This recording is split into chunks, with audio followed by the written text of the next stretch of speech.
You might not have an answer to this, but I'm curious. Is there anything that this now opens the door to? When you take the Kavanaugh Yeah. opinion plus the dissenters, does that give us a window into what else they might be leaning, this might lead us toward?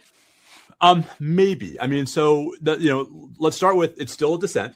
But Justice Kavanaugh sort of all but says in his separate opinion that Congress, in his view, could try to codify President Trump's executive order by statute. Now, that would lose on the current court, but it would lose 5-4. And so I think it's more, Jessica, a placeholder for what happens if the court's composition changes, right? That if you had one justice who's currently in the majority, whether it's, Roberts or Barrett or Sotomayor or Kagan or Jackson, replaced by someone appointed by President Trump, now you have a lot of room, maybe not for the president, but for Congress to really go back on what I think a lot of us had thought were long settled understandings of the Constitution's guarantees of citizenship. And that to me is the sort of the dark underbelly of today's ruling, which is it's the right result, but with a lot of ominous warnings about what could happen with just one small shift in the trajectory of the Supreme Court.